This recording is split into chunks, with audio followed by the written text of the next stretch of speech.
All this back and forth, whether there's been some consultation for consensus building on what has been achieved by government or undertaken with the minority side of the House is a bigger question that we all need to delve into. And that's why we have on the phone joining us the Member of Parliament for Sekondi, but also a Deputy Energy Minister, Andrew Mercer. Now, good evening to you. You take a response from the Member of Parliament for Yape, but also given us the indication that apparently your side of the House, if not government, has just not had that sort of engagement with the minority.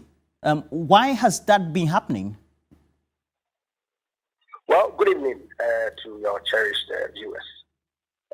I do not know what the MP for Yape Kusogu means when he says that there's been no engagement. You recall that before Parliament went on break, there were attempts at trying to build consensus between the two blocs. Now, following the break in Parliament, every member of Parliament, especially those in the minority, left for their constituencies. And so how anybody expects that in that period when people were on break from parliamentary session, some engagements were going to take place baffles me. Because it is only when you are in session, when you are in Accra, that the engagements can take place. It is my understanding that the Ministry of Finance intends to use this week to continue the engagement that is started with other stakeholders, civil society organizations, and the minorities, so that we can table the bill for consideration next week. Yes. Are you saying that the most plausible ways by which government ideally could engage the minority side of the House while Parliament is on recess is when there's some level of presence? What sort of engagement is government trying to undertake then? Of course, the rationale that the government has put out for the introduction of this levy is well known.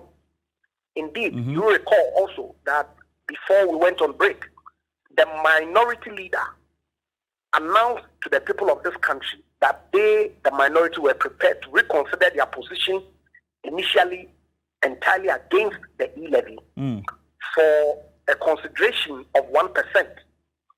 That very day, the rest of the minority came to, if you like, reject the position that had been announced by their minority leader. The chairman, the ranking member of the Finance Committee, in proposing amendments, proposed a 0.001% imposition for the rate of the E Levy. So clearly, their position is one that, as far as I'm concerned, doesn't fit with the kinds of things that have taken place in Parliament prior to the introduction of the bill. Why do I say so? No, hold on. It's important that we situate the issues in proper context. Please go ahead. One, the budget, okay, which contained the revenue measures and the expenditures that government intends to apply those expenditures to, was approved by Parliament. The estimate for the various MMDAs, which includes the revenue handles that government intends to introduce, was approved by Parliament. Parliament then proceeded to pass the appropriations bill that then allows the Minister of Finance to expend the amount of monies that were going to come into the consolidated from all the revenue measures that were proposed in and approved by Parliament in the budget. And so when the enabling legislation that then allows the Minister of Finance to then proceed to raise those revenues, come to Parliament, and the opposition say they reject it. What does it mean? Does it suggest that at the time that they were approving the budget, at the time that they were approving the exhibit, the estimate, and the time that they were approving the appropriations bill unanimously, they didn't know the import of what it is that they were doing?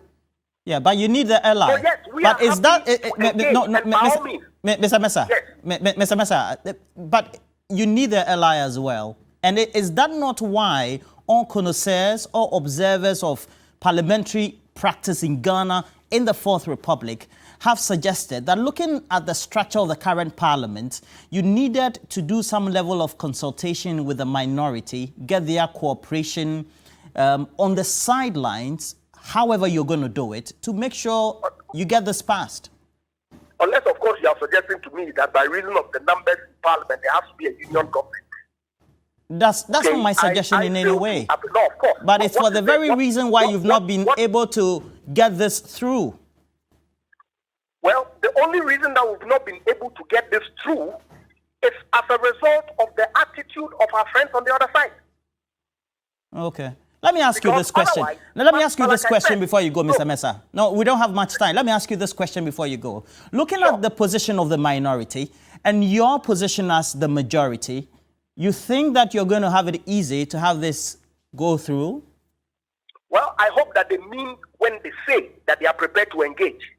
Because I listened to their town hall meeting, excess of it today. Some of them seem to be suggesting that they are prepared to engage with government.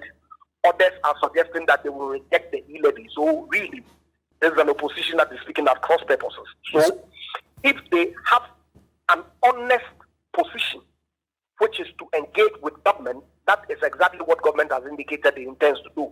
Well, government is prepared to engage with them to ensure that pass the levy to raise the requisite revenue to fund the development needs of the people of Ghana. Well, then you do agree that engagement is very important. Is that not it?